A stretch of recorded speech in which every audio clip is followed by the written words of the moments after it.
So hey guys, welcome back to my channel. It's me Som Wankar from triple IT Jabalpur. And आज की जो video है guys, मैं आपको एनआईटी हामिरपुर के फिजिकल रिपोर्टिंग का बताऊंगा। सो जल्द से गाइस हम वीडियो शुरू करते हैं। सो ये जो गाइस हमारी ऑफिशियल वेबसाइट है जोसा 2026 की, सो इसी के थ्रू जो मैं आपको सारा फिजिकल रिपोर्टिंग प्रोसेस आपको समझा रहा हूँ, ठीक है।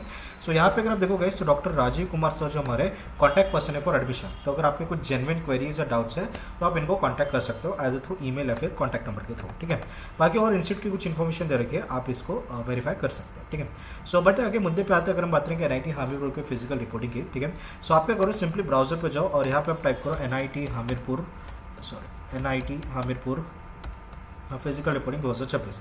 सो जैसे आप डालोगे गए, तो यहाँ पे जो आपको रजिस्ट्रेशन 2026-27 वाले की लिंक दिखेगी, तो आपको इस पर जो क्लिक करना पड़ेगा, ठीक है। सो जैसे गए आप इस पर क्लिक करोगे, यहाँ पे आपको यूजी रजिस्ट्रेशन और पीजी रजिस्ट्रेशन आपको दिखेगा। सो ऑफकोर्स बीटेक जो हमारा यूजी में आता है, तो आपको इस पर क्लिक करना पड़ेगा, ठीक है। सो यहाँ पे अगर आप देखो, सिर्फ डॉक्यूमेंट खुल जाएगा जहाँ पे आपको पूरा फिजिकल रिपोर्टिंग आपको प्रोसेस आपको बताया गया है। So procedure for physical reporting and document verification for UG first semester registration, ठीक है। The procedure for physical reporting and document verification for first semester UG, ठीक है, जिसको बीटेक बीआर की सीट मिली है at NIT Hamirpur through JoSAA CSCP 2026, ठीक है। सो उसका यहाँ पे आपको पूरा आपको जो इंस्ट्रक्शंस दे रखे, तो जो भी आपको बता रहा हूँ आप प्रॉपर ध्यान से अध्ययन करें, ठीक है। So the admission to BTech degree program is provisional and shall be considered as confirmed only after successful completion of document verification at the time of physical reporting of the candidates in the institute on 13, 14, 17 August 2026 and institute auditorium as per the following schedule, ठीक है। सो अभी जो भी आपकी seat freeze करेगा अपना जोसा और सीएससीबी में, अभी भी आपके जो एडमिशन है प्रोविजनल है, ठीक है। आपकी कंफर्म तभी होगी जब आपके डॉक्यूमेंट्स वगैरह सब वेरीफाई होंगे, ठीक है। सो इसका प्रॉपर एक आपको शेड्यूल दे रखा है, तो आपको इस शेड्यूल में आपको फिजिकल रिपोर्टिंग करना पड़ेगा, ठीक है। अभी देखो गाइस, जोसा सीएससीबी कहीं से भी आप आए हो तो आपको इस स्टेट्स को अध्ययन करना है। कहीं भी स्पेशल नोट नहीं लिखा है कि सीएससीबी मान लो जिसको सेकंड राउंड में आपको सीट अलॉट हुई है, तो वो कैसे अलॉट करेगा, यहाँ पे कुछ भी डिटेल्स नहीं लिख रखा है। तो आपको एक बार कॉलेज से कंफर्म करना पड़ेगा, ठीक है। मान लो कि सीएससीबी, क्योंकि हमारा जो सीएससीबी का सेकंड राउंड है वो 12 तारीख को खत्म हो रहा है, तो अभी नेक्स्ट डे तो आ नहीं सकते अब, ठीक है। सो एक बार आपको इंस्टीट्यूट में कंफर्म करना पड़ेगा कि बेसिकली कब पॉसिबिलिटी कब तक हम आ सकते हैं, ठीक है। बाकी डॉक्यूमेंट के अनुसार चाहे आपको जोसा सीएससीबी कोई भी राउंड पे आपको मिला है, आपको 13, 14 और 17 को फिजिकल रिपोर्टिंग करनी है, ठीक है। सो अगर आप देखो, 13 अगस्त को आप देखो कंप्यूटर साइंस वालों को करनी है एंड ईसी वालों को आपको फिजिकल रिपोर्टिंग करनी है, ठीक है। फिर 14 अगस्त को आप देखो इलेक्ट्रिकल और मैकेनिकल और केमिकल इंजीनियरिंग वालों को करना है, और 17 अगस्त को आपको civil engineering physics, mathematics and computing, material science engineering और आर्किटेक्चर वालों को फिजिकल रिपोर्टिंग आपको करनी है, ठीक है। फिर प्लीज ये डेट्स को अध्ययन करें, अगर आप लेट होते तो आपकी एडमिशन कैंसिल भी हो सकती है। The candidates are required to deposit the remaining institute fee as under and bring with them the self-attested copies and original documents mentioned in enclosed checklist and analytic, ठीक है। सो आपको जो है प्रॉपर ओरिजिनल डॉक्यूमेंट्स आने उसके with the 1 set of या आप 3 set of photo copies या जेरोक्स आप ला लें, ठीक है। इसका मैं बाद में बताता हूँ आपको कि कौन से डॉक्यूमेंट्स आपको लाने हैं। अभी मुद्दे पे आते हैं आपकी बैलेंस इंस्टीट्यूट फी आपको कितनी पे करनी है, ठीक है। सो अभी एक चीज़ देखो गाइस, जोसा में अपने पार्शियल एडमिशन फी, ठीक है, सीट एक्सेप्टेंस फी अपने भरी होगी। सो अगर आप जनरल ओबीसी डब्ल्यूएस जिनकी फैमिली इनकम चाहे आप कोई भी कैटेगरी के हो, ठीक है, जनरल आई मीन कोई भी डोमेन के हो, 1 lakh, less than 1 lakh, 1 lakh to 5 lakh, more than 5 lakh, आपने 75,000 अपने जोसा में या सीएससीबी में भरे होंगे, ठीक है। सो अभी 5,000 उसमें से निकाल लो, क्योंकि वो हमारा जोसा सीएससीबी वालों का कट रहता है, तो उनके जेब में जाएगा, ठीक है। बचा 70,000, तो 70,000 जो आपका एडजस्ट होकर आपको बैलेंस यहाँ पे बताई गई है, ठीक है। सेम एसएससी प्रीलिमिनरी कैटेगरी में 35,000 आपकी फीस भरी होगी अभी तक के। सो 5,000 जोसा सीएससीबी वालों का कट रहता है, तो आपके 30,000 बचे, जो कि एडजस्ट करने के बाद आपको इतनी फीस आपको भरनी पड़ेगी, ठीक है। सो कितनी भरनी है, अगर आप एसएससी प्रीलिमिनरी कैटेगरी हो तो आपको ₹3,600 और भरने हैं, ठीक है। फिजिकल रिपोर्टिंग मतलब बैलेंस फी आपको पे करनी है। एंड अगर आप जनरल ओबीसी ईडब्ल्यूएस कैटेगरी हो तो आपको ठीक है ₹26,100 देने पड़ेंगे, अगर आपकी फैमिली इनकम मोर देन 5 लाख से, ठीक है। ये हमारी बैलेंस इंस्टीट्यूट फी है।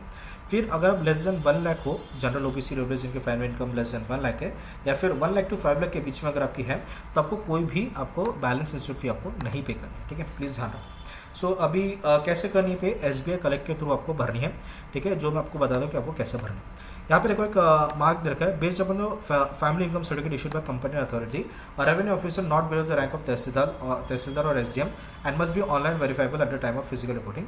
Applicable refund if any shall be initiated after receipt of the fee from JoSAA CSCB tentatively after February 2027, ठीक है।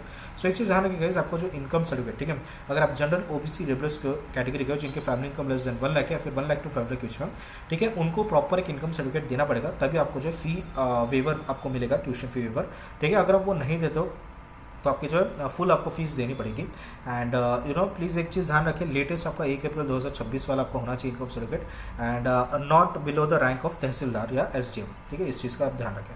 अभी आपको बैलेंस इंस्टीट्यूट फी कैसे पे करनी है, ठीक है। अभी आपको बैलेंस इंस्टीट्यूट फी तो आपको बता दी कि आपको कितनी पे करनी है, कैसे पे करनी है वो मैं आपको समझा देता हूँ, ठीक है। सो यहाँ पे आप देखो, यहाँ पे आपको एस बी कलेक्ट पोर्टल पे आपको जाना पड़ेगा, ठीक है। सो ब्राउजर पे जाओ और यहाँ पे आप डालो एस बी कलेक्ट पोर्टल, ठीक है।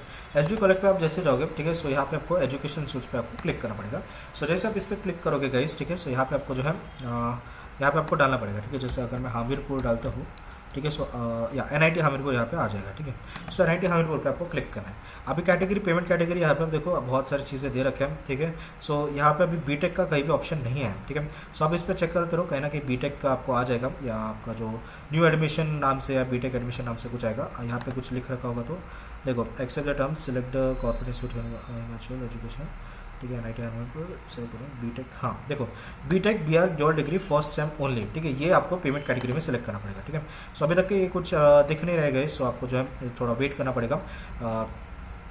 है क्या, नहीं है, ठीक है। सो ऐसे आएगा, ठीक है, BTech BR dual degree batches 2014-15 onwards आपको दे रखा है, ऐसे आपको 2026 का आपको दिखेगा, ठीक है। सो जस्ट एक्सप्लेनेशन के लिए मैं ये सिलेक्ट कर रहा हूँ, ठीक है।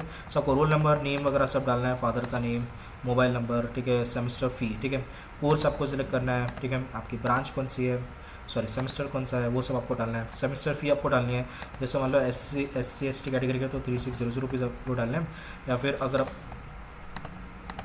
फिर अगर आप जनरल OBC रेगुलर जिनके फैमिली कम मोर देन 5 लाख तो आपको 26,100 रुपीज़ आपको देने पड़ेगा, ठीक है। सो 2600 आपको डालना पड़ेगा, ठीक है। फिर यहाँ पे आप मोबाइल नंबर डालो, ईमेल ID डालो, और चेक बॉक्स क्लिक करके यहाँ पे कैप्चर डाल के आपको नेक्स्ट के बटन आपको क्लिक करना पड़ेगा, ठीक है। सो जैसे आप नेक्स्ट की बटन क्लिक करोगे गाइस, तो आपको जो है वो पेमेंट गेटवे फेंक देगा। वहाँ पे आप NEFT, RTGS, ठीक है, या जो भी आपका ऑनलाइन पेमेंट का ऑप्शन है वो आपको उसके थ्रू आप कर सकते हो पेमेंट, ठीक है। एंड प्लीज़ ध्यान रखें, जो है ना पेशेंस के साथ करें और स्क्रीनशॉट लेते रहें, ठीक है। सो पेमेंट होने के बाद उसके रिसिप्ट वगैरह डाउनलोड करें, स्क्रीनशॉट लेते रहें, ताकि आप वो eight the time of physical reporting आप दिखा सकते हो, ठीक है। Print the receipt for future record and attach its self-attested copy along with the other documents specified in the checklist and undertaking at the time of physical recording, ठीक है। Print the receipt for the future record, ठीक है। सो ये जो receipt रहेगी guys fees की वो आप प्रॉपर रखो, एंड आपको सेल्फ अटेस्टेड कॉपी में आपको लाना पड़ेगा at the time of physical recording, ठीक है, ऑलरेडी आपको बता दिया। फिर the hostel fee for first semester is 40,000 and is to be paid separately at the time of hostel seat allocation during physical recording in the account of allotted hostel through SBI collect, ठीक है। सो जो आपकी ये रहेगी guys, आपकी SB collect पे आपको जो NIT हमीरपुर का जो आपको बताया था, वहीं पे आपको जो है अलग से आपको ये करना पड़ेगा, ठीक है, हॉस्टल फीस आपको पे करनी पड़ेगी। सो NIT हमीरपुर में जैसे आप जाओगे यहाँ पे आपको हॉस्टल फीस कहीं ना कहीं आएगा, ठीक है। सो जैसे आप देखो हॉस्टल फ़ी है, ठीक है, तो यहाँ पे आपको क्लिक करना पड़ेगा। यहाँ पे सब डिटेल्स डाल के आपको जो है कोर्स से लेकर के हॉस्टल फीस आपको 40,000 डालना पड़ेगा, ठीक है। और तब जाके आप नेक्स्ट पे जाओ, वो आपको पेमेंट गेटवे फेंक देगा, जहाँ पे आप ऑनलाइन ट्रांजेक्शन कर सकते हो। बट प्लीज़ ध्यान रखें, ये अभी नहीं करना है आपको, ये आपको करना है कब, at the time of during physical reporting ही आपको करना है, ठीक है। जब हॉस्टल सीट अलॉकेट हो जाएगी तभी आपको फीस पे करनी है, अभी पहले से मत भरो, ठीक है। हाँ, बट जो आपकी इंस्टीट्यूट फीस है वो आपको आप पहले से भर के रखनी है, ठीक है। फिर The income certificate is necessarily required to have been issued on the online verifiable format only and issued on or after 1 April 2026 for the financial year 2025, ठीक है। सो प्लीज़ ध्यान रखिएगा गाइस, जो आपका इनकम सर्टिफिकेट रहेगा for general OBC regular जिनके family income less than 1 lakh या फिर 1 लाख टू 5 लाख एज में, तो उनको प्रॉपर जो आपको सर्टिफिकेट आपको दिखाना पड़ेगा, ठीक है, इनकम सर्टिफिकेट, जो कि लेटेस्ट 1 अप्रैल 2026 के बाद का आपका इशू होगा।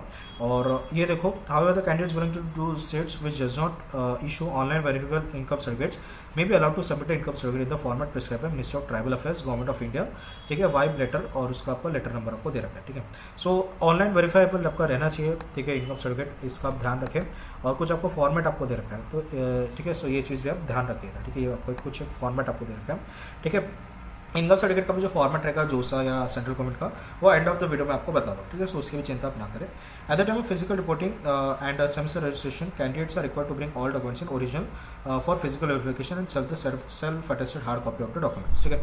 सो जो भी आपकी डॉक्यूमेंट्स की चेकलिस्ट आपको मैं बताता हूँ, वो सीरियल वाइज आपको लानी पड़ेगी, ओरिजिनल एज वेल एज आप फोटो कॉपी या जेरोक्स लाओ, 2-3 कॉपी आप रखना था सेफर साइड। एंड और एक चीज़ गाइस, इनकम सर्टिफिकेट के वक्त अगर आपके पास फॉर्म नंबर 16 या ITR की डिटेल्स है, तो वो भी ऑन सेफर साइड आप लाओ, ठीक है। एंड ठीक है, अगर यहाँ पे मेंशन नहीं है बट आपको बोला है तो आप ला लो, ठीक है, अगर आपके पास है तो। फिर candidates are advise to regularly visit the institute website, of course आपको वेबसाइट विजिट करती रहनी चाहिए। एंड अगर आपका डॉक्यूमेंट इंग्लिश और हिंदी में नहीं है गाइस, तो आपको उसका एक ट्रांसलेटेड वर्जन आपको लाना पड़ेगा जिसमें इंग्लिश और हिंदी में आपका रहेगा, ठीक है। The class shall commence immediately after physical reporting followed by orientation programme. तो 17 के बाद से आपका क्लासेस ओरिएंटेशन प्रोग्राम आपके शुरू हो जाएगा, ठीक है। अभी चेकलिस्ट एंड अंडरटेकिंग आप देखो कि कौन से जो है आप इसको प्रिंट निकाल के आपको फोटो वगैरह चिपकाना है और चेकलिस्ट में आपको यस करना है, ठीक है। जो भी आपके डॉक्यूमेंट्स है सब प्रॉपर डिटेल्स आपको भरने हैं, ठीक है। अब देखो कौन से डॉक्यूमेंट्स आने वो आपको देगा, ठीक है। चेकलिस्ट एंड अंडरटेकिंग ओरिजिनल, ठीक है, यही जो फॉर्म आपको बता रहा हूँ इसके प्रिंट निकाल के आपको लाना पड़ेगा, ठीक है। फिर recent passport size colour photograph, ठीक है, जो लेटेस्ट आपका कलर फोटोग्राफ है, ठीक है, वो आपको लाना पड़ेगा 12-15 लेके आपका, ठीक है। फिर प्रोविजनल एडमिशन लेटर, ठीक है, ऑफकोर्स जोसा से जहाँ से भी अपनी सीट फ्रीज करिए वहीं से आपका प्रोविजनल एडमिशन लेटर आपका डाउनलोड हो जाएगा। फिर admit card of JEE mains, ठीक है, सो वो आपको लाना पड़ेगा। हाँ, फिर score card of JEE mains आपको लाना पड़ेगा। मार्कशीट और पासिंग सर्टिफिकेट आपको लाना पड़ेगा 10 स्टैंडर्ड का as a proof of date of birth. अगर उसमें डेट ऑफ बर्थ मेंशन नहीं है तो आपको बर्थ सर्टिफिकेट आपको लाना पड़ेगा, ठीक है, ध्यान रखें। फिर क्लास 12 की मार्कशीट आपको लानी है, पासिंग सर्टिफिकेट भी आप ला लो, ठीक है। फिर उसके बाद देखो year of passing of qualifying examination, ठीक है, यहाँ पे आपको लिखना है कि कौन से ईयर में आपने जो है 12th खत्म करा है, ठीक है।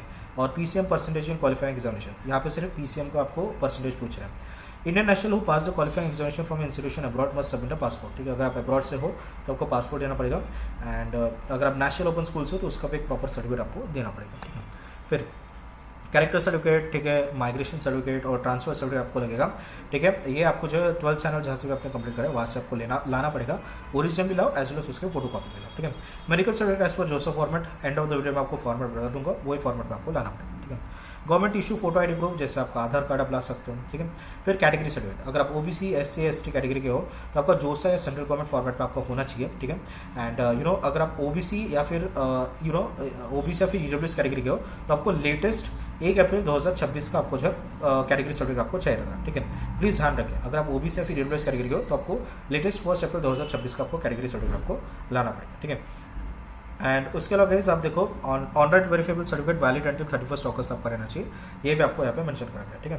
The caste of the candidate must be in the state wise central list, ठीक है। The OBC NCL SC candidates of the Maharashtra state must also provide the caste validity certificate, ठीक है। बहुत इंपॉर्टेंट चीज़, अगर आप महाराष्ट्र से हो एंड अगर आप SC ST कैटेगरी के या फिर OBC कैटेगरी के हो तो आपको जो है कास्ट वैलिडिटी आपको लानी पड़ेगी, ठीक है। सो प्लीज़ भूले नहीं, कास्ट वैलिडिटी आपको लानी है। कैटेगरी सर्टिफिकेट तो आपको लाना ही है जो सेंट्रल गवर्नमेंट फॉर्मेट है, जोसा के फॉर्मेट में है, लेकिन आपको कास्ट वैलिडिटी भी लानी पड़ेगी। इसका फॉर्मेट वगैरह सब एंड ऑफ द वीडियो में बता दूँ, ठीक है। फिर candidates from Tamil Nadu state are required to produce ST certificate issued by the concern revenue divisional officer, ठीक है। सो ये तमिलनाडु के लिए है, तो आप प्लीज़ इसको अधेर करें, ठीक है। फैमिली इनकम सर्टिफिकेट, ठीक है, अगेन आपको बता ही दिया, जनरल OBC जिनकी family income less than 1 lakh या फिर 1 लाख टू 5 लाख के बीच में उनको लाना पड़ेगा लेटेस्ट 1 अप्रैल 2026 के बाद का। फिर पर्सन डिसेबिलिटी का आपको UDID आपका सर्टिफिकेट आपको लाना पड़ेगा, ठीक है। Then is guess registration form as per the allotted branch और डिपार्टमेंट, ठीक है। सो ये जो एक रजिस्ट्रेशन फॉर्म रहेगा वो आपको जोसा CSC में मिल जाएगा, वहीं पे जहाँ पे भी अपनी सीट फ्रीज करिए वहीं से आप ला सकते हो। फिर आपको एफिडेविट लाना है, ठीक है, कौन सा स्टैम्प पेपर पे लाना है 10 रुपये के, ठीक है। सो इसका एक फॉर्मेट दे रखा है वो मैं बता दूंगा, और एक एफिडेविट आपको लाना पड़ेगा, ठीक है, फॉर स्टडी गैप का, ठीक है। सो ये दो का फॉर्मेट नीचे दिया है, मैं आपको बता दूँ कि कैसे आपको एफिडेविट बना के लाना है, ठीक है। फिर copy of email generated online after logging to anti ragging duly send by the candidate and the parent और गार्डियन, ठीक है। सो एंटी रैगिंग का आपको बेसिकली ये दे रखा है कि आपको एंटी रैगिंग का आपको भरना पड़ेगा, तो कैसे भरना वो मैं आपको समझा देता हूँ, ठीक है। सो आप क्या करो, एंटी रैगिंग पे आप जाओ, ठीक है। एंटी रैगिंग आपको वेबसाइट पे जाना चाहिए, ठीक है। एंटी रैगिंग वेबसाइट पे जैसे आप जाओगे गाइस, सो यहाँ पे आपको रजिस्ट्रेशन अंडरटेकिंग पे जाके, ठीक है, अंडरटेकिंग पे जाके आपको रजिस्टर क्लिक करना पड़ेगा। एंड यहाँ पे आपको जो यूनिवर्सिटी पे जाके आपको सारी डिटेल्स फिल करनी पड़ेगी, ठीक है। स्टूडेंट डिटेल्स, पेरेंट और गार्डियन डिटेल्स, ठीक है, यूनिवर्सिटी एंड कोर्स डिटेल्स, ये सब भरना पड़ेगा, ठीक है। सब चेक बॉक्स आप क्लिक करो एंड उसके बाद आप जो है ये चेक बॉक्स क्लिक करके सबमिट फॉर्म करो, तो आपको एक बेसिकली सक्सेस का आपको यहीं पे डिस्प्ले भी आ जाएगा एंड इसमें आपको ईमेल भी आ जाएगा, ठीक है। टोकन और जो आपकी ID है वो सब आपको ईमेल पे आ जाएगा, वो PDF डाउनलोड करके आपको लाना पड़ेगा, ठीक है। अभी बहुत इंपॉर्टेंट चीज़ है, यहाँ पे आपको कुछ चीज़ें पूछेगी जो आपको शायद नहीं पता होगी, जैसे यूनिवर्सिटी का डायरेक्टर, फ़ोन नंबर और नियरेस्ट पुलिस स्टेशन। तो अगर इस डॉक्यूमेंट में कहीं दे रखा है तो इट्स गुड, ठीक है, नहीं तो आपको थोड़ा पूछना पड़ेगा। हम देखते हैं कहीं नीचे है क्या दे रखा, या यहाँ पे दे रखा है, ठीक है, procedure of anti ragging undertaking. तो यहाँ पे आप देखो एनरोलमेंट नंबर या रजिस्ट्रेशन नंबर क्या रहेगा, JBL मेन का एप्लीकेशन नंबर रहेगा, ठीक है। फिर name of director HM Suryavanshi, institute phone number, nearest police station आपको दे रखा है, तो ये चीज़ आपको जो है इसमें भरनी पड़ेगी, ठीक है। एंड भरने के बाद आप सबमिट करो तो आपको ईमेल आ जाएगा उसका सबमिशन का, ठीक है। And class wise number of students आप देखो, BTech केमिकल में इतने हैं, ठीक है, सिविल इंजीनियरिंग में इतने हैं, BARC में इतने हैं, सो ये सब आपको डालना पड़ेगा, जहाँ पे भी पूछेगा ना तो वहाँ पे आपको ये सब चीज़ें आपको डालनी पड़ेगी, ठीक है। फिर एंटी रैगिंग आपका क्लियर हो चुका है, ठीक है। अभी मेन जो है आते हैं हम मुद्दे पे, जो कि आता है next point which is which is family income certificate, ठीक है। अच्छा हाँ, एक चीज़ यहाँ पे आप देखो, जो ये 13 नंबर वाला पॉइंट था ना, family income and asset certificate, ये सिर्फ जनरल EWS कैंडिडेट्स के लिए लाना है, ठीक है। ये शायद मैंने आपको इसमें फॉर जनरल OBC EWS जिनके family income less than 1 lakh या फिर 1 लाख टू 5 लाख के विषय में आपको बताया था, ठीक है। सो बेसिकली ये जो है ये सिर्फ जनरल EWS कैटेगरीज के लिए, कैंडिडेट्स के लिए, ठीक है। प्लीज़ ध्यान रखें, ठीक है। एंड ये आपको लेटेस्ट 1 अप्रैल 2026 का लाना पड़ेगा, ये एक सर्टिफिकेट आपको इशू कराना पड़ेगा, ठीक है। फिर अभी क्या है, फैमिली इनकम सर्टिफिकेट, ठीक है। ये किसके लिए, ये फॉर जनरल OBC जिनकी family income less than 5 lakh है, या फिर 1 लाख टू 5 लाख के बीच में, या फिर लेस देन 1 लाख है, उनके लिए आपको लाना पड़ेगा, ठीक है। सो प्रॉपर 1 अप्रैल 2026 के बाद का आपका होना चाहिए गाइस, ठीक है, इशू सर्टिफिकेट। एंड आप एक ये इशू आपके revenue officer not below the rank of tehsildar और SDM होना चाहिए, ठीक है। And mandatory required to be online verifiable, ये भी चीज़ आप ध्यान रखें। फिर the income certificate must include income from all sources of the family for the financial year 2025-26, ठीक है। इसका प्लीज़ आप चीज़ें ध्यान रखें। The affidavit IT return, the affidavit or IT return submitted by the parents or affidavit based of some declaration issued by signed or of a revenue officer will not be considered and the candidate will not be required to deposit the full fee, ठीक है। सो कुछ affidavit या IT return से आपको जो है ये आपको फी वेवर नहीं मिलेगा, आपको प्रॉपर इनकम सर्टिफिकेट ही दिखाना पड़ेगा, नहीं तो आपको फुल फी आपको पे करनी पड़ेगी, ठीक है। प्लीज़ ध्यान रखें। रिसिप्ट ऑफ रिमेनिंग इंस्टीट्यूट फी, ठीक है, यहाँ पे आपको ट्रांजैक्शन नंबर, मोबाइल नंबर सब डालना है, जो भी आपने पेमेंट गेटवे के थ्रू पे करा था ना SBI कलेक्ट के थ्रू, तो उसका आपको सारे डिटेल्स यहाँ पे आपको डालना पड़ेगा, ठीक है। सो ये सारे अपने डॉक्यूमेंट्स हो गए, ठीक है। प्रॉपर प्रिंट निकालो, साइन वाइन करके आपको लानी पड़ेगी, ठीक है।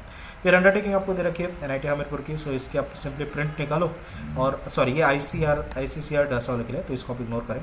हाँ, APAR ID भी आपको, सॉरी एंटी रैगिंग आपको कैसे करना है वो भी आपको बता दिया, ठीक है। And affidavit about correctness of information और डॉक्यूमेंट्स प्रोवाइडेड, इसका आपको क्या करना है, प्रिंट निकाले और स्टैम्प पेपर पे आपको लाना है, ठीक है। सो अगर यहाँ पे मेंशन नहीं है कितने रुपए का स्टैम्प पेपर, तो आप 50 रुपये, 100 रुपये, 10 रुपये के आप जो है एफिडेविट आप बना के ले आओ स्टैम्प पेपर पे, तो आप कोई एडवोकेट के पास जाओ या नोटरी वाले के पास जाओ, वो आपको एफिडेविट बना के दे देंगे नोटरी फॉर्म में, ठीक है। अगेन और स्टडी गैप का भी आपको एक लगेगा एफिडेविट, ठीक है। सो मान लो 12th के बाद आपका 1 साल का या 2 साल का गैप है, तो उसके लिए आपको एक एफिडेविट आपको देना पड़ेगा, ठीक है। सो ये भी आप वो एडवोकेट या फिर नोटरी वाले के पास जाओ, वो आपको बना के दे देगा, ठीक है। फिर NIT हमीरपुर का रजिस्ट्रेशन फॉर्म भी है गाइस, ठीक है। सो हाँ, रजिस्ट्रेशन फॉर्म, ठीक है। और एक चीज़ ध्यान रखें, मैंने शायद आपको यहाँ पे बताया था, ठीक है, कि ये जोसा CSAP में आपको जो मिलेगा, ठीक है। कहाँ गया वो फॉर्म, हाँ कहाँ गया,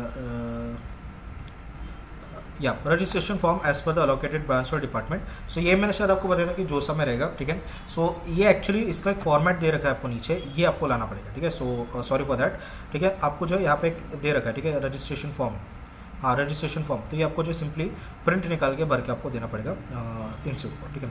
अगेन रजिस्ट्रेशन आपको दे रखा है BTech और ड्यूअल डिग्री, आपको सिंपली ये भर के आपको लाना पड़ेगा, ठीक है। ये आर्किटेक्चर वालों के लिए है, ठीक है। या और तो कुछ नहीं है, और कुछ आपके जो डिटेल्स है गाइज यहाँ पे वो आपको बता दिया जाएगा नोटिफिकेशन सेंटर पर। सो अभी तक के गाइज आपको बैलेंस इंस्टीट्यूट फी कैसे पे करनी है वो आपको बता दिया, कितनी पे करनी है, कैसे पे करनी है, SB कलेक्ट पोर्टल की आपको बता दिया है। हॉस्टल का आपको फीस तभी भरना है जब आपको फिजिकल रिपोर्टिंग के वक्त आपको अलॉट कर दिया जाएगा, ठीक है। एंड दूसरी चीज़ आपकी ऑनलाइन रिपोर्टिंग का यहाँ पे कुछ सीन नहीं दिख रहा है, ठीक है। सब आपको जो है फिजिकल रिपोर्टिंग ही करना है डायरेक्टली। एंड प्लीज़ ये कंफर्म कर ले, ठीक है। CSAP वालों को भी आई थिंक यहाँ पे कुछ मेंशन नहीं है, तो चाहे आपको जोसा या CSAP कहीं से भी सीट मिले तो 13, 14, 17 को आपको फिजिकल रिपोर्टिंग करनी पड़ेगी, ठीक है। प्लीज़ ध्यान रखिए इस चीज़ का। एंड नेक्स्ट जो चीज़ है गाइस, आपका कुछ डॉक्यूमेंट्स जो है प्रॉपर लाए, ठीक है। वो डॉक्यूमेंट्स आपके ओरिजिनल होने चाहिए, और आपके उसके फोटो कॉपी और सेल्फ अटेस्टेड कॉपी जिसको बोलते हैं वो आप लाओ, 2-3 कॉपी आप ला लो, ठीक है। फिर गाइस अपना ईमेल चेक करते रहें, ठीक है। ईमेल पे काफ़ी सारी इन्फॉर्मेशन आती रहेगी। एंड ये जो गाइस हमारा नोटिफिकेशन और जो वेबसाइट पे पेज है, यहाँ पे आप विजिट करते रहे, यहाँ पे कुछ ना कुछ इन्फॉर्मेशन आपको मिलती रहेगी, ठीक है। उसके अलावा गाइस अभी मैं आपको सबसे पहले जनरल डॉक्यूमेंट्स आपको बता देता हूँ जो वैलिड रहते हैं at the time of physical reporting at IITs, NITs, IIITs और GFTS, ठीक है। सो इसमें आपको सारे फॉर्मेट्स आपको बता दिया, कास्ट सर्टिफिकेट का, कास्ट वैलिडिटी का, इनकम सर्टिफिकेट का, तो वो भी आपको दिख जाएगा कि किस फॉर्मेट पे आपका रहना चाहिए, ठीक है। सो ये जनरल डॉक्यूमेंट्स है। बाकी आपको जो डॉक्यूमेंट्स आपको बताया है NIT हमीरपुर के वेबसाइट के थ्रू, वो आपको लाने ही लाना है। और ये जो डॉक्यूमेंट्स बता रहा हूँ, अगर आपने ला लिया ऑन द सेफर साइड तो आपका बहुत ही अच्छा चीज़ रहेगा, ठीक है। सो ये मैं सबसे पहले आपको बता देता हूँ। सो गाइज अभी मैं आपको जनरल डॉक्यूमेंट्स बता रहा हूँ जो कि आपके कॉमन रहेंगे IITs, NITs, IIITs या JFTI के एडमिशन के लिए, चाहे आप जोसे या CSAB कहीं से अगर आप एडमिशन ले रहे हो तो, ठीक है। सो यहाँ पे अगर आप देखो गाइज, यहाँ पे मैंने आपको डॉक्यूमेंट टाइप और टाइटल आपका मेंशन कर रखा है। सो सबसे पहले जो इंपॉर्टेंट डॉक्यूमेंट आपको लानी है आपकी ओरिजिनल प्रोविजन एडमिशन लेटर या अलॉटमेंट लेटर या ऑफर लेटर, ठीक है। सो ये जो है ये आपको कहाँ से मिलेगा, जैसे आपको सीट अलॉट होगी जोसे या CSAB में, वही भी आपको ऑप्शन आएगा डाउनलोड का। तो आपको ये जो है एडमिशन लेटर, अलॉटमेंट लेटर या ऑफर लेटर जो कुछ है वो आपको लाना पड़ेगा, ठीक है। ओरिजिनल आप इसकी कलर प्रिंट आउट निकालो और उसकी जेरोक्स कॉपी भी आप साथ में रखो, ठीक है। जेरोक्स कॉपी जो भी मैं आपको मेंशन कर रहा हूँ यहाँ पे, आपको 2 या 3 कॉपी आप रखो साथ में, ठीक है। सो यहाँ पे अगर आप देखो नेक्स्ट जो डॉक्यूमेंट आता है आपका JEE मेन का, JEE मेन या JEE एडवांस का आपका score card and admit card, ठीक है। सो आपका जो भी स्कोर कार्ड और एडमिट कार्ड होगा JEE एडवांस या मेन का, वो आपको लाना पड़ेगा ओरिजिनल, कलर प्रिंट आउट निकालो एज वेल एज उसकी जेरोक्स कॉपी भी आप रखो साथ में, ठीक है, 2-3 कॉपी। देन उसका आपका क्लास 10th की मार्कशीट, ठीक है, चाहे आप सेंट्रल बोर्ड CBSE से हो या आप स्टेट गवर्नमेंट बोर्ड से हो, कोई भी बोर्ड से आपको class 10th as well as class 12th की भी आपको मार्कशीट लगेगी, both original as well as xerox copy आप निकालो, ठीक है, 2-3 कॉपी आप रखो साथ में। देन अगर आप लाइक स्कूल या कॉलेज जहाँ से भी अगर आप पास आउट हो गए, ठीक है, वहाँ से आपको transfer certificate, character certificate, migration certificate, ये 3 आपको सर्टिफिकेट आपको ओरिजिनल लाने पड़ेंगे एज वेल एज आप उसकी क्या करो, जेरोक्स कॉपी ला लो 2-3 कॉपी, ठीक है। आधार कार्ड और पासपोर्ट साइज फोटोग्राफ आपको लगेंगे, ठीक है। आधार कार्ड आपको ओरिजिनल भी लाओ एज वेल एज आप उसकी जेरोक्स कॉपी भी लेके आओ as well as passport size photograph, ठीक है। 5-10 आप फोटोग्राफ्स आप रख लो साथ में, ठीक है, कहीं ना कहीं आपके यूज हो ही जाता है एडमिशन प्रोसेस में। आप मिनिमम 10 तो आप लेके आओ पासपोर्ट साइज फोटोग्राफ, ठीक है। कलर लेके आओ, ओरिजिनल लेके आओ, अच्छे लेके आओ, ठीक है। Then receipt of balance fee payment और एनी अदर पेमेंट्स, ठीक है। सो आपने जोसा CSAB में जो भी आपका एडवांस पेमेंट या जो भी अपने पैसे भरोगे ना, उसकी प्रॉपर रिसिप्ट का प्रिंट आउट लेके आओ, ठीक है। एंड बैलेंस फी कैसे होगी, जैसे ही आप, ठीक है, एडमिशन करोगे वहाँ पे आपको बैलेंस फी पे करनी पड़ेगी फर्स्ट सेमेस्टर की, ठीक है। सो वो जो भी आप पेमेंट कर रहे हो उसका भी प्रॉपर आप जो है रिसिप्ट रखो साथ में, वो भी आपको ओरिजिनल और जेरोक्स कॉपी आप लेके आओ 2-3 कॉपी, ठीक है। देन नेक्स्ट जो आता है हमारा एंटी रैगिंग और एंटी ड्रग डिक्लेरेशन फॉर्म, ठीक है। ये जो है ये आपको जो है प्रॉपर एक फॉर्मेट में आपको लाना पड़ेगा, ठीक है, और वो भी स्टैम्प पेपर पे 50 रुपए के, ठीक है। सो ये कैसे, इसका जो फॉर्मेट है, एक तो आपको जोसा में अवेलेबल होगा, ठीक है, यूजुअली नहीं होगा उस पर, बट आपके जो कॉलेज का जो फॉर्मेट होगा उस हिसाब से आपको लाना ही पड़ेगा ये एंटी रैगिंग या एंटी ड्रग डिक्लेरेशन फॉर्म, ठीक है। सो ये होता क्या है, एंटी रैगिंग एफिडेविट फॉर्म, ये बेसिकली आपकी जैसे एक डिक्लेरेशन लेते हैं कि आप रैगिंग या ड्रग नहीं करोगे, ठीक है। सो आपको क्या करना पड़ेगा, आप सिंपली कैसे लाना है आपको, ठीक है, आप क्या करो, फॉर्मेट ले लो आपके, ठीक है, कॉलेज के वेबसाइट से, वो फॉर्मेट आप क्या करो, वो फॉर्मेट आप लेके जाओ किसके तरफ, नोटरी वाले के पास, ठीक है, जो एडवोकेट होते हैं, ठीक है, उनके पास लेके जाओ, वो नोटरी वाले होते हैं। वो नोटरी वाले क्या करते हैं, स्टैम्प पेपर पे आपको 50 रुपए के स्टैम्प पेपर पे आपको ये एफिडेविट बना के दे देंगे, ठीक है। ध्यान रखिए स्टूडेंट का भी लाना है और पेरेंट का भी आपको लाना है, ठीक है। अगर आपका कॉलेज बोल रहा है कि सिर्फ स्टूडेंट का चाहिए तो आप सिर्फ स्टूडेंट का लाओ, अगर वो दोनों मांग रहा है तो आपको दोनों लाने पड़ेंगे। एज पर कॉलेज ये वैरी करता है, बट यूजुअली आपके दोनों लाने पड़ते हैं, ठीक है। कुछ कॉलेज मांगते भी नहीं है, अगर आपके डॉक्यूमेंट लिस्ट में मेंशन नहीं है तो ये लाने की जरूरत नहीं है, ठीक है, बट यूजुअली मोस्ट कॉलेज आपके ये प्रेफर करते हैं मांगने के लिए, ठीक है। फिर anti drug declaration form, usually भी एक ऑनलाइन वेबसाइट होती है एंटी ड्रग डिक्लेरेशन की, वो भी आपको फर्दर वीडियो में बताऊंगा, या फिर अगर इसका कुछ फॉर्मेट है स्पेसिफिक आपका जोसा या फिर आपके कॉलेज के वेबसाइट पे, आपको वो लाना पड़ेगा, ठीक है। देन उसके अलावा गाइस नेक्स्ट जो आपका मेडिकल सर्टिफिकेट, ठीक है, ध्यान रखिए मेडिकल सर्टिफिकेट आपको लाना पड़ेगा एज पर जोसा फॉर्मेट ओनली, ठीक है। इसका फॉर्मेट मैं आपको बताता हूँ। सो ये प्रॉपर आपका जो है मेडिकल प्रैक्टिशनर या आप बोल सकते हो डॉक्टर से आपको प्रॉपर इशू करवा के लाना पड़ेगा, ठीक है। लेकिन अगर आप जोसा या CSAB से आ रहे हो तो आपको यही फॉर्मेट पे आपको लाना पड़ेगा, ठीक है। सो ये देखो ये फॉर्मेट है हमारा मेडिकल सर्टिफिकेट का। सो यहाँ पे आप देखो ये मेडिकल सर्टिफिकेट का फॉर्मेट है, प्रॉपर इसकी कलर प्रिंट निकालो, ठीक है, और आपके डॉक्टर से इसको साइन करा के ला लो, ठीक है। प्रॉपर यहाँ पे आपके डिटेल्स होने चाहिए, हाइट, वेट, कुछ बीमारी वगैरह क्या वो सब यहाँ पे आप मेंशन करो, ठीक है। एंड जो ऑनेस्ट है वही आप लिखो, ठीक है। सो इसकी ओरिजिनल और जेरोक्स कॉपी भी आप ला लेना। देन नेक्स्ट जो आता है हमारा कैटेगरी सर्टिफिकेट आता है, ठीक है। कैटेगरी सर्टिफिकेट बहुत इंपॉर्टेंट चीज़ है, अगर आप OBC, SC, ST या EWS कैटेगरी से हो, प्रॉपर आपका कैटेगरी सर्टिफिकेट होना चाहिए in the central government format which should align with जोसा CSAB फॉर्मेट, ठीक है। अभी और एक चीज़ ध्यान रखो, अगर आप OBC EWS कैटेगरी के हो तो आपका इशू जो सर्टिफिकेट है, आपका जो कैटेगरी सर्टिफिकेट है वो 1 अप्रैल 2025 के बाद का होना चाहिए, ठीक है, ऑन और आफ्टर 1 अप्रैल 25, ठीक है। सो इसमें अगर आप देखो, अगर आप स्टेट गवर्नमेंट का अगर आप फॉर्मेट लाते हो कैटेगरी सर्टिफिकेट, तो यूजुअली एक्सेप्टेबल नहीं होता है, आपको सेंट्रल गवर्नमेंट का फॉर्मेट ही लाना पड़ेगा। एंड ध्यान रखिएगा गाइस, अगर आपके पास है ये स्टेट गवर्नमेंट का कैटेगरी सर्टिफिकेट, वो भी आप साथ में रख लो, ठीक है। बट यूजुअली आपका जोसा सेंट्रल गवर्नमेंट फॉर्मेट में होना चाहिए, ठीक है। एंड इसके फॉर्मेट में अभी आपको बता रहा हूँ। सो सबसे पहले अगर आप जनरल ईडब्ल्यूएस कैटेगरी के हो तो आपको क्या करना पड़ेगा, ये एक फॉर्मेट दे रखा है प्रॉपर जोसा ने, ये फॉर्मेट में ही आपका सर्टिफिकेट होना चाहिए, ठीक है, प्लीज ध्यान रखें। देन अगर आप SC/ST कैटेगरी के हो तो आपका ये फॉर्मेट है, ठीक है, ये SC/ST कैटेगरी का फॉर्मेट है, इसी फॉर्मेट में आपका कैटेगरी सर्टिफिकेट रहना चाहिए, ठीक है। देन अगर आप OBC NCL कैटेगरी के हो, सो ये आपका जो है कैटेगरी सर्टिफिकेट रहेगा, इसी फॉर्मेट में आपका रहना चाहिए। एंड नेक्स्ट है गाइस हमारा अंडरटेकिंग फॉर OBC कैटेगरी, ठीक है। सो अगर आप OBC कैंडिडेट हो, OBC कैटेगरी से बिलोंग करते हो, तो आपको एक डिक्लेरेशन आपको लानी पड़ेगी, आप इसकी प्रिंट आउट करके आप क्या करो, साइन करके आप ला लो, ठीक है। देन प्लीज ध्यान रखिए सेंट्रल गवर्नमेंट फॉर्मेट जोसा के फॉर्मेट से ही होना चाहिए, जो मैंने आपको अभी दिखाया, ठीक है।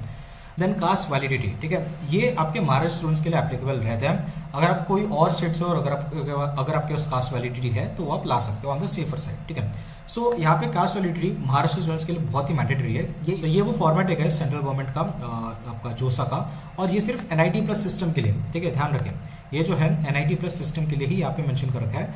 अगर आप IIT से हो, ठीक है, सो या ऑन द सेफर साइड आप लेके चले जाओ, अगर आपके पास हो गए तो महाराष्ट्र गवर्नमेंट का, बट यूजुअली यहाँ पे इन्होंने क्लियर लिखा है फॉर NIT+ सिस्टम, ठीक है। सो यहाँ पे भी मेंशन कर रखा हूँ NIT+ सिस्टम। NIT+ सिस्टम में कौन से आते हैं, वो आते हैं आपके जैसे आपका NIT हो गई, IIITs हो गई, GFTs होगी, उसके लिए होते हैं, ठीक है। बट अगर आप IIT से हो फिर भी ऑन द सेफर साइड आप क्या करो, रख लो, अगर आपके पास होगी तो, ठीक है। देन उसके बाद format for PWD disability dyslexic, अगर आप PWD हो, डिसेबल हो या डिस्लेक्सिक हो, तो प्रॉपर आपके फॉर्मेट में जोसा के फॉर्मेट में आपको सारे सर्टिफिकेट्स आपको लाने पड़ेंगे, ठीक है। जैसे PWD का फॉर्मेट है, तो आपको प्रॉपर इसी फॉर्मेट में आपको आपका सर्टिफिकेट इशू कराना पड़ेगा, ठीक है। Then category change to general format, ठीक है, किसी रीजन से हो सकता है कि कैटेगरी जो है इनवैलिड हो, या तो आपको जनरल कैटेगरी में आपको कन्वर्ट करना पड़ेगा, ठीक है। या कोई भी अगर आपका सर्टिफिकेट नहीं हो तो आपको कैटेगरी चेंज करना पड़ेगा। सो जैसे मान लो कि अगर आप OBC कैटेगरी से जनरल कैटेगरी में अगर आप कन्वर्ट हो रहे हो, तो आपको ये फॉर्मेट में आपका सर्टिफिकेट आपको साइन करना पड़ेगा, तभी आपको एडमिशन मिलेगी as per general category seat. Then अगर आप SC/ST हो, ठीक है, किसी रीजन से आपका सर्टिफिकेट नहीं बना है, या आपके इनवैलिड, या आपके जो सर्टिफिकेट है वो आपके मतलब आपके जो है वैलिड नहीं ठहरा गया ऑफिशियल अथॉरिटीज के थ्रू, तो आपको category change to general category का फॉर्मेट आपको भरना पड़ेगा, ठीक है। सो ये प्लीज आप ध्यान रखें। देन उसके अलावा DS सर्टिफिकेट आपका होता है for child of arm forces, ठीक है। सो अगर आप आर्म फोर्सेस हो, ठीक है, अगर आप to the children of arm forces personal killed, disabled और मिसिंग इन वॉर्स, अगर आप इस टाइप के कैंडिडेट हो या स्टूडेंट हो, तो आपको ये फॉर्मेट में आपको सर्टिफिकेट आपको लाना पड़ेगा, ठीक है। देन अदर्स में आपको फॉर्म विड्रॉल, अगर आप जोसा से या CACB से विड्रॉ कर रहे हो तो आपको जो है ये फॉर्म आपको भरना पड़ेगा, ठीक है, CACB का अलग रहेगा। एंड देन आपका टॉप 20 परसेंटाइल की अगर हम बात करेंगे, सो यहाँ पे जो है अगर आप टॉप 20 परसेंटाइल में आते हो तो आपको एक सर्टिफिकेट इशू करना पड़ेगा बाय स्कूल बोर्ड्स, ठीक है, ये आप ला लेना प्रॉपर इसी फॉर्मेट में। उसके लिए गाइस आपको जो है इनकम सर्टिफिकेट लाना पड़ेगा, ठीक है, for all general OBC EWS category candidates जिनके family income 1 lakh to 5 lakh के बीच में या फिर लेस देन 1 लाख है, ठीक है, to avail the tuition fee waiver and scholarships, ठीक है। सो अभी क्या है कि आपको पता है कि ट्यूशन फी वेवर रहती है और स्कॉलरशिप्स रहती है, ठीक है, इन सर्टन क्राइटेरियाज पे, इनकम क्राइटेरियाज पे, तो आपको एक प्रॉपर जो है आपको इनकम सर्टिफिकेट लाना पड़ेगा करंट फाइनेंशियल ईयर का, प्लीज ध्यान रखिए करंट फाइनेंशियल ईयर का आपको लाना पड़ेगा, ठीक है। एंड यहाँ पे फैमिली मेंशन्ड है, ठीक है, please note take care of that. So इसका आपको original as well as xerox photocopy भी लानी है, ठीक है। एंड इसके अलावा मैंने यहाँ पे भी आपको बताया था, सो जैसे आप इसको क्लिक करोगे, आप देखो income and asset certificate to be produce by EWS category students, ठीक है। सो देन आगे बढ़ते, सो यहाँ पे डेट ऑफ बर्थ सर्टिफिकेट आपको लगेगी, ठीक है, on the safer side of लेके आओ, ठीक है। इससे तो क्या जो आपका बर्थ सर्टिफिकेट है वो आप ला सकते हो, हालांकि आधार कार्ड या आपके 10th और 12th के मार्कशीट से वेरीफाई हो जाता है, बट प्लीज आप on the safer side of date of birth certificate या बर्थ सर्टिफिकेट जिसको बोलते हैं वो आप लेके आओ, ठीक है, original plus xerox copy both. And parents ID proof, ठीक है, कहीं ना कहीं लग जाएगी गैस पेरेंट्स की ID प्रूफ आपकी, ठीक है। सो मम्मी पापा या जो भी आपके गार्डियन बन के आ रहे हैं, ठीक है, सो उनके आधार कार्ड या पैन कार्ड आप रख ले साथ में, जेरॉक्स भी और ओरिजिनल भी, ठीक है, कहीं ना कहीं वो यूज अप हो ही जाएगा, ठीक है। So please take care of that. उसके अलावा गाइस यहाँ पे एक चीज़ प्लीज़ नोट करें, ठीक है, यहाँ पे जो है आपका OBC EW certificate must be issued on or after April 1 2026, ठीक है। सो प्लीज़ ध्यान रखें 2026 लेटेस्ट वाला आपको लगेगा, ये चीज़ आप ध्यान रखें। पहले मैंने आपको 2025 बताया था, वो पिछले साल का था, ठीक है। एक्चुअली मैंने फॉर्मेट चेंज नहीं करा था, बट करंट फाइनेंशियल ईयर का होना चाहिए, ठीक है। इसके अलावा अगर कुछ और डॉक्यूमेंट्स है तो आपको रिस्पेक्टिव आपके कॉलेज के वेबसाइट पर दिखेंगे, जो कि मैं फर्दर वीडियो पर बताता हूँ, ठीक है। सो ये थी गाइस आज की वीडियो, एंड होप आपको जो वीडियो पसंद होगी। अगर आपको वीडियो पसंद आई है so please like share and subscribe YouTube channel. मिलते हैं नेक्स्ट वीडियो में, तब तक के लिए टाटा बाय बाय।